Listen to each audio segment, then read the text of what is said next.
বেলুনে বিদ্যুৎ দপ্তরে কর্মরত লিটন রুদ্রপাল মায়াছড়া এলাকায় বিদ্যুতের খুঁটিতে উঠে কাজ করার সময় দপ্তরের কর্মীদের খামখেয়ালিপনায় বিদ্যুৎ স্পৃষ্ট হয়। পরিবারের লোকজনের অভিযোগ, বিদ্যুৎ কর্মী লক্ষণ ও অসীমের খামখেয়ালিপনায় লিটন রুদ্রপাল প্রাণ হারায়। লিটন রুদ্রপাল যখন বিদ্যুতের খুঁটিতে ওঠে তখন কোড নাম্বার সহ বিদ্যুতের শাটডাউন নেওয়া হয়, কিন্তু কাজ সমাপ্তি হওয়ার আগে লক্ষণ ও অসীমের কথায় বিদ্যুতের সংযোগ দেওয়া হয়। এতে করে লিটন রুদ্রপাল বিদ্যুতের সংযোগে এসে খুঁটি থেকে পড়ে যায়। দুর্ঘটনার সঙ্গে সঙ্গে লিটন রুদ্রপালকে শান্তিরবাজার জেলা হাসপাতালে নিয়ে আসলে সেখানে দপ্তরের কর্মীরা লিটন রুদ্রপালের পরিবারের লোকজনদের হাতে 10,000 টাকা আর্থিক অনুদান তুলে দিয়ে দায়িত্ব থেকে অব্যাহতি নেন।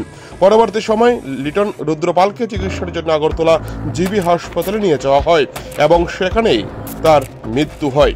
এখনো পর্যন্ত বিদ্যুৎ দপ্তর লিটন রুদ্রপালের কোনো প্রকার খোঁজ খবর নেননি বলে অভিযোগ পরিবারের লোকজনদের।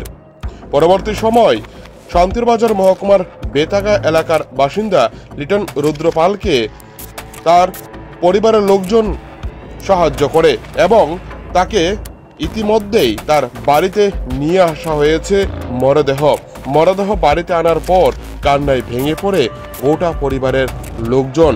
এখন দেখার বিষয় পরিবারের লোকজনদের সত্ত্বে রাজ্য সরকার কি প্রকার পদক্ষেপ গ্রহণ করে। একটা আবেদন, বিদ্যুৎ দপ্তরে আজকে 15 বছর চাকরি করছে, এই ফ্যামিলিটার দিকে যাতে সচ্ছল হয়, এর ছেলেটার ভবিষ্যৎটা যাতে রক্ষা হয়, এই তার যে স্ত্রী মা রক্ষা গেছে তার ভবিষ্যৎ চলার যাতে গতিটা ঠিক রাখে। একটা গভর্নমেন্ট, যে কোনো একটা গভর্নমেন্ট জব, হে তো সরকারি চাকরি করতো, আজকে 15 বছর রেগুলার হয়েছে যে 10 বছরের উপর, তার একটা সরকারি চাকরি যাতে ফ্যামিলিতে সরকার দপ্তর থেকে, দপ্তর মানি সরকার যাতে ব্যবস্থা করে।